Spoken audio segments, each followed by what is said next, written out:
Welcome to Her Success Matters, a podcast exploring how advisors can work together to build a pathway for women to succeed in financial services. I am your host, Christine Shaw, CEO of Investment News. This podcast will give you a rare insider access to the top financial services executives who are taking action to break down the barriers for the next generation of female advisors. Today, we are excited to be joined by Renée Baker, the head of Private Client Group Advisor Inclusion Networks at Raymond James. This episode is the second in a two-part series where we take a deeper dive into the topic of racial diversity in the workplace. Last week, we had an amazing conversation with George Nichols, who leads the American College of Financial Services. Renée, welcome to Her Success Matters. Thank you, Christine. I am just so happy to be here today, and I hope you're doing well. I am doing fantastic. Thank you for asking.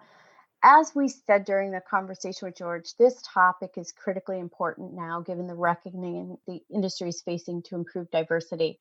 So, Renée, before we dive into all that, let's tell our listeners a little bit about you, your background, and how you got to this critical role in the industry. Absolutely. So I've been in the financial services industry my entire career, so well over 20 plus years. And it's been an amazing journey thus far. So after working at leading financial services firms in New York City, largely senior level marketing roles, I made the move to St. Petersburg, Florida, to join Raymond James in April of 2017. And initially, my role was a chief marketing officer of a subsidiary called Caroline Tower Advisors. And during that time at Caroline, and even during my time in the industry, I've always been very involved in various diversity initiatives and quite vocal around the need to have more representation for women and people of color over the years, and sometimes even to my detriment. But at Raymond James, the firm was really committed to all of these efforts and wanted to centralize leadership and resources, supporting the advisor network to better leverage our progress to date and to improve diversity and inclusiveness overall for the firm. As a result, back in 2019, as you mentioned, my role, I was promoted into the role of Advisor Inclusion Networks within the Private Client Group. And that was just under a year ago. And in my role, I focus on the advisor experience and really look at how we engage advisors and prospects through our Advisor Inclusion Network. And right now we have three: the Women's Financial Advisors Network, the Black Financial Advisors Network, and we recently launched the Pride Financial Advisors Network. And I'm here to provide that centralized support for advisors, really through helping them to deliver resources, strategies, and a forum to share ideas designed to enhance their businesses and also to recruit diverse financial advisors to the firm. And one of the cool things about our networks is that all three of the networks were founded by our advisors and are backed with the strong support of the firm and our leadership team, especially around the work that I'm currently doing. And I also work closely with our Vice President of Diversity and Inclusion, Pedro Suriel, who leads our firm-wide efforts and the Associate Inclusion Network. I'm also working with our three advisory councils for our inclusion network to ensure we're making progress in this space. First of all, let me say congratulations on the appointment of your role. I mean, that's incredible. And it takes people like you who are willing to be bold and even, as you said, sometimes to your detriment, which is a shame. But of course, it's proven that's not been now, because the role you have and the work you're doing is really important. And it takes, as I said, people like you to move the conversation forward. Based on where you sit today, Renée, in this position and with all these amazing initiatives, where do you think this industry stands when it comes to diversity and inclusion for people of color, women, Black advisors, and people from the LGBTQ community? Well, thank you for that question, Christine. And also, I want to acknowledge and appreciate your statements around the work that needs to be done. And I'm also recognizing and appreciate all that you do to help to have more representation in our industry and help it to be more inclusive. Now, when it comes to the overall landscape of the industry, the data is clear. Now, not only is furthering diversity and inclusion the right thing to do, it's also good for business. However, when it comes to women, people of color, and the LGBTQ plus community, quite frankly, we have more opportunities to move the needle in the industry. Obviously, there are reasons specifically around why women and people of color face barriers of entry that are well documented and further substantiated in research and data. And within the industry, it's systemic. So at Raymond James, we're taking a look and putting together tangible ways that we can strengthen our efforts to show that financial services is a viable option for women, people of color, and members of the LGBTQ plus community. And I see it for myself that we're making progress. When I entered the industry in the 90s, it wasn't much like this, but it's an industry where we have an opportunity to do more today. And hopefully the thing that we need to focus on and that we're talking about is not about shying away from what needs to be done. This didn't happen overnight, and it was going to take all of us to address this and see it through a long-term lens. I believe that the actions that we're taking now are helping to plant seeds for broader diversity in the future. At Raymond James, we self-assess all of our progress for diversity so that we can participate in benchmarking and leverage best practices and thinking from our peers across the industry. It also affords us the opportunity and the ability to foster accountability and implement new programs. You know, one example of that is back in 2013, that's why we started our Black Financial Advisors Network. It was created for advisors with the intent on fostering and supporting the recruitment, career development, and retention of Black financial advisors. And if you think about it, with all of our networks, which being led by our advisors, it gives us an opportunity to further these conversations and continue the dialogue. And kudos to Raymond James for actually putting in people in your positions, creating rules around this, and understanding that it is about taking action. And you take action by creating rules about diversity and hiring people who are committed to doing that and understand what it takes to get the work done. I really just want to recognize your organization for the work that they're doing as well. Could you give us some specific examples from some of your programs and how you do what you do? I think it's a good question, Christine, and it's one that we are working harder than ever to continue to build engagement and draw more diversity to the industry. It's also been very important to Raymond James and continues to be important for more women and for more minorities overall to increase diversity. It's also something that's really personal to me and why I'm here. So developing the next generations of diverse advisors and associates is also a critical component of what we do and a significant focus for Raymond James. And when it comes to building and continuing engagement, we've seen that the industry average for women advisors is around 15%. And when it comes to recruitment, we're just above that number. It's tough, but as women entering the industry, men we're seeing still join at a higher rate. So we still have work to do, and we have several programs where we're continuing to enhance on that to draw more diversity to this noble profession and doing our part to increase representation. So some of the programs that we've designed to help train the next generation of financial advisors, specifically with efforts around increasing diversity. The first one is our Advisor Mastery Program, and it's one that we're attracting the next generation of advisors. Approximately 36% of our participants in the program are diverse and that includes women. Now, this program, as I mentioned, specifically targets advisors who are entering this field, working to develop their skills and giving them the opportunity and confidence to begin their career as an advisor. It's ideal for women and other diverse candidates. So we're really excited about that program. A new program that we launched in 2020 is our Wealth Management Associate Program, which we call Wealth Map. And that serves as a precursor to the Advisory Mastery Program. It's another great option for non-traditional candidates. For example, we're seeing a lot of candidates that join us from other careers that are just graduating or re-entering the workforce after spending some time, like moms that spend time and come back to the industry later. And we find that these candidates really appreciate having a longer runway to gain more education and experience before entering a more robust training program like the Advisor Mastery Program. One thing that's interesting about our inaugural class for WealthMap is that there's 70% of the class is diverse.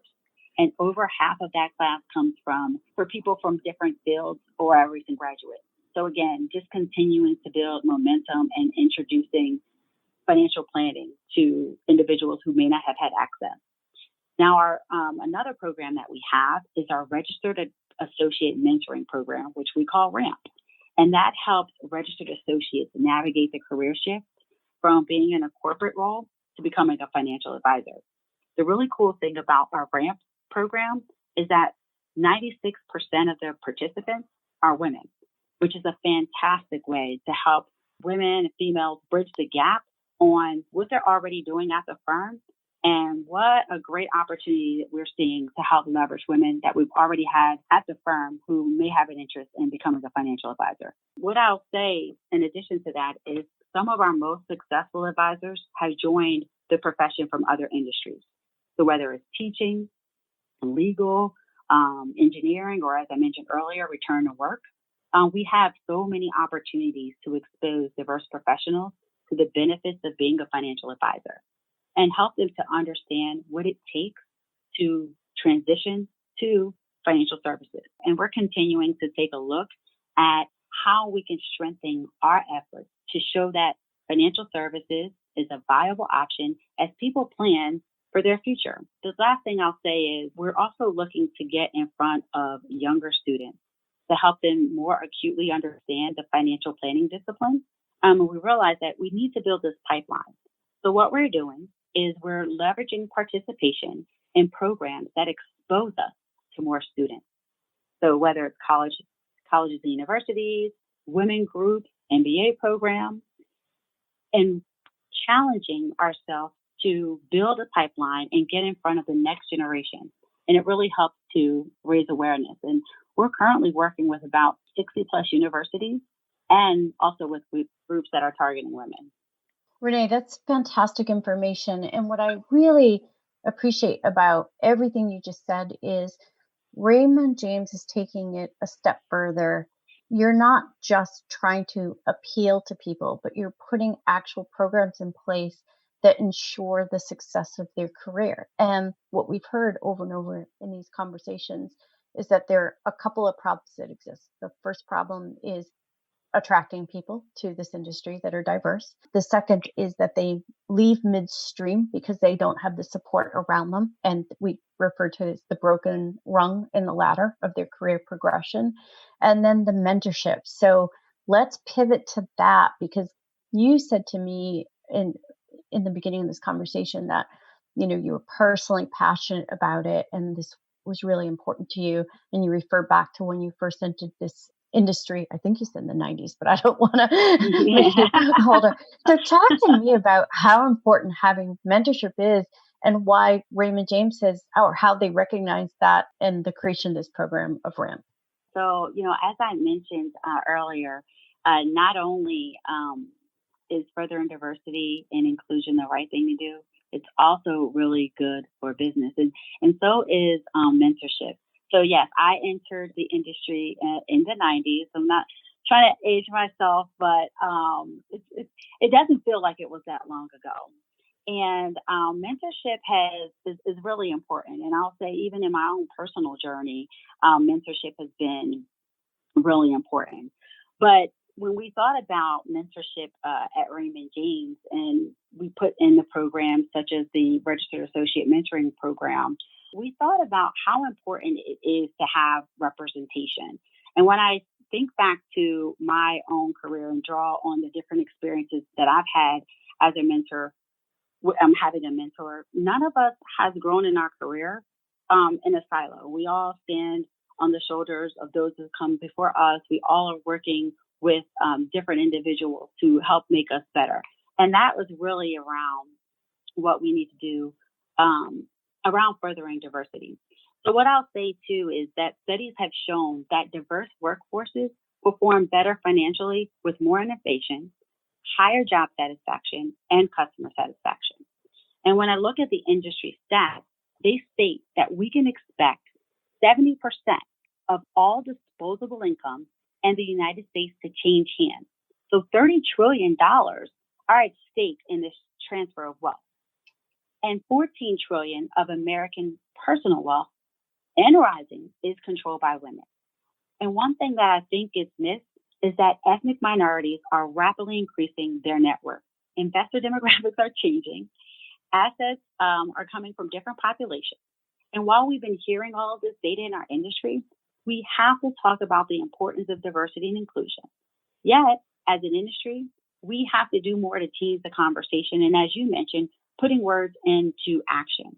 So why this is so important is that we need to ensure that we're building a pipeline, we're partnering with organizations and investing in our future generations and getting in front of the people that to let them know that this profession exists. So while it's important that we're having these conversations, this is a great opportunity for the visibility that comes with having mentors that look like you, having the conversation and really expanding the table and identifying the talents that we need, leveraging different perspectives and continuing to strengthen our industry. And mentors can help in a lot of ways to ensure that that journey continues.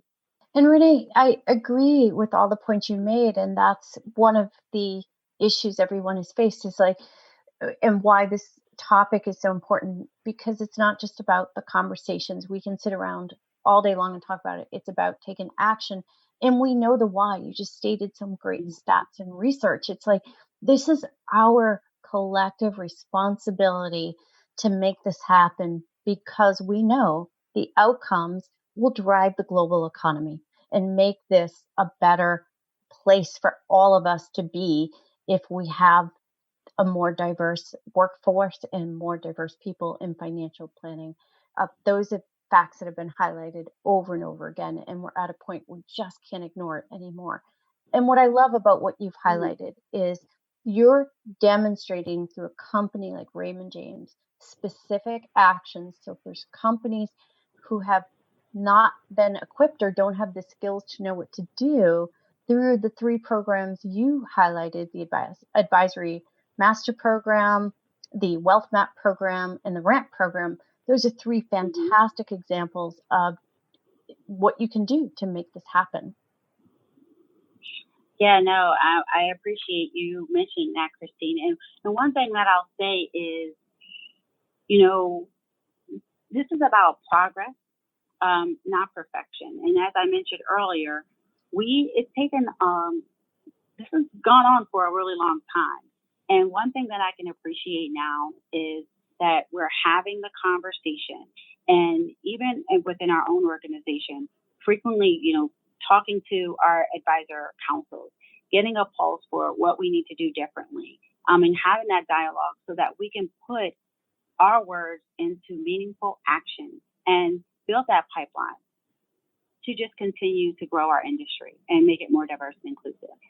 The final topic I want to pivot to, and we touched a little bit on this when you and I spoke one-to-one, is if you do the actions and you build a pipeline, how do you remove unconscious bias in hiring, and how important is that to tackle as well? Just when I think about my own career journey, you can't change the way people think. We're having conversations around what we can do to address the unconscious bias, but you can't control what people think. So when I think about what we're doing as a firm and how we're getting in front of these conversations, really developing these different programs. And what's important, if I think back to drawing on my own experiences, how mentors have helped me. And the reason I want to bring it up about the mentorship when it comes to unconscious bias, because we've talked a lot about mentoring. But one thing that's helped me in my career is having a real impact through sponsorship. And I admittedly, when I first had someone bring up sponsorship, I had no idea what that meant. And while I see value in mentorship, I also see value in sponsorship. So kind of taking it back to what you said around what we need to do around unconscious bias. I do think that one quote that I really love is that mentors give perspective and sponsors give opportunity. What I've benefited from is having sponsors provide visibility using their platform and political capital to help increase exposure and to help build network connections. And sometimes you don't always know who those people are that are sponsoring you or who are advocating for you. But what I do know is that in an organization, when you have people rooting for you and positioning you for opportunities, it helps you overcome some of the barriers that you may face. And that's especially important when it comes to women and people of color. So I want to specifically call that out because you can't always control what other people do, but we can definitely put programs in place to help to address those areas. And one thing also that I wanted to also add to that is the visibility and having the visibility of our different women financial advisors and our Black financial advisors and our members of the LGBTQ plus community really helps to show why that's important. You know, we need to face change in our industry, and being more visible can help us make the benefits of this profession and provide the support that's needed to overcome the challenges and create better opportunities for us when it comes to moving the needle. We need to see this industry as being more diverse and just as diverse as the clients that it serves. You know, I mentioned earlier it's progress for perfection, and I'm always looking for ways to continue to amplify our voices for financial advisors that are diverse and support them in their quest to grow their businesses. And Renée, I will say that the whole idea of mentorship versus sponsorship has come up in every conversation, and people believe passionately about the difference between the two. So it's worth you repeating that quote. Could you please repeat that quote? I think it was really valuable. Oh, yeah, I'm not really sure who said it, but it is one of my absolute favorites. And it says that mentors give you perspective, sponsors give you opportunity. I love that. So, yeah, and another, and I want to say another thing that also came up in that same vein is that mentors help you skill up and sponsors help you move up. That's great. Those are really succinct ways to get that message out there and to highlight the importance of it. So kind of as we wrap up the conversation, the things we've highlighted today are, one, the need to attract more diverse people, just not even at the company level, but at the educational level, letting them know that financial services is an option, regardless of your gender background or any diversity you have. We want and need more diverse people in financial services because the results are great. And by putting in programs like you've done at Raymond James, those are lessons we can take away because we know the results have proven themselves to be successful time and time again. Thank you. We definitely need to strive as a profession to be more diverse. And I love this saying that one of my female colleagues says. She says, Raymond James is a good place to go and to grow, which is a message that I always want to share, especially for our diverse advisors. Thank you for sharing that. So my final question that I ask everyone is, Renée, tell me please in your words why her success matters. Well, when we see women leading the way and making it happen, it helps to shape who we are, who we aspire to be, and how we view the world around us. I truly believe you have to see it to be it. And that's why representation in the financial services industry matters, and why, more importantly, her success matters. Thank you very much. So, Renée, I really appreciate your time joining us in the conversation and all the hard work you are doing personally and Raymond James is doing on behalf of this important topic. Well, thank you, Christine. Really appreciate this opportunity and continue to do great work and move the needle. Thank you so much for having me. Thank you for listening to this episode of Her Success Matters. Click the subscribe button below to be notified when new episodes become available, and share this podcast with others that believe her success matters.